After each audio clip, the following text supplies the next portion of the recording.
Get over here. All right, give it up for Destiny. Okay, thank you for staying till the end. I got something good, I promise. Just wait.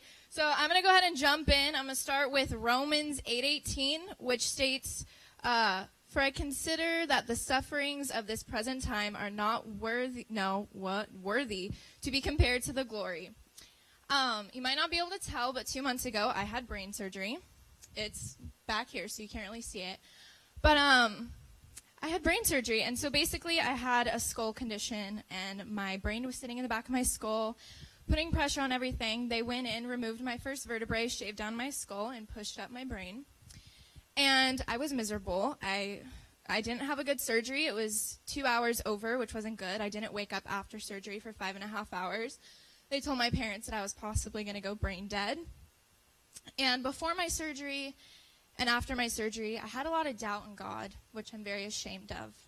And I thought that, I'm a small group leader here on Tuesday nights for middle school. I mean, I go to church, I pray. I thought, everything was going to be chill.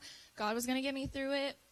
And I remember after my surgery, I was in so much pain. It was literally like a living hell. I don't even wish that upon my worst enemy. But I remember just laying in the hospital bed late at night, just crying to God and being so angry at him and having so much hatred, just praying to him like, why are you doing this to me? Why are you punishing me? I'm a child of you. I serve you at the church. Like, I try to spread your word. I want to be a pastor. Why are you doing this to me? And the next morning when I would wake up and I'd still be in pain and I still couldn't walk, my doubt was still there and my anger was still there, and everyone just kept telling me it's okay, it's in God's plan, and that just set me off the edge. I was so angry. And then I eventually got to go home and everything was all good. I was healing. I was like, all right, God, I see you. Like, thank you. Like, I knew you were there for me. But then one morning I woke up and I couldn't keep anything down. I was rushed to the hospital and I found out that something was going on with my pancreas. And it was basically inflamed from the medication, so they thought, little foreshadow there. And they sent me home. Everything was all good, but it wasn't. I was still having issues keeping things down. I had to go see a specialist, and she basically told me, okay, so it's not the medication. You either have pancreatic cancer or you have gallstones, and you're going to need your gallbladder removed. So that right there, that's just like, the icing on the cake. I was like, all right, I was getting good. Now I'm getting bad again, like setback.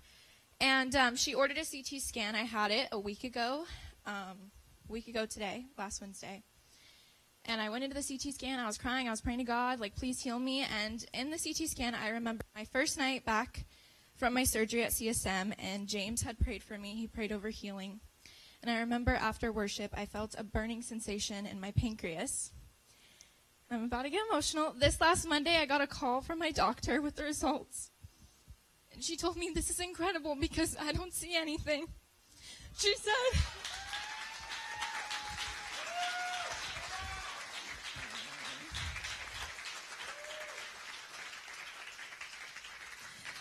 that right there, that's God.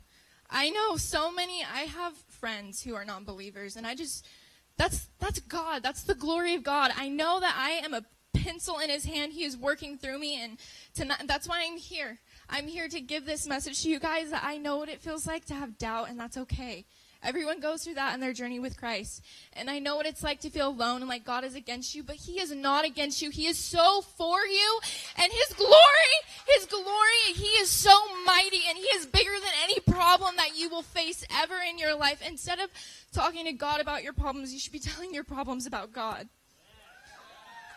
He is so mighty and he is so incredible, and it blows my mind. And my faith has never been stronger than it is right now, and I've never been more on fire for God, and I've never wanted to bring the word of God more. And so my ending verse for you guys is right over here, and it is Joshua 1:9, and it says, "Have I not commanded you? Be strong and of good courage. Do not be afraid nor dismayed, for the Lord your God is with you wherever you go." Thank you.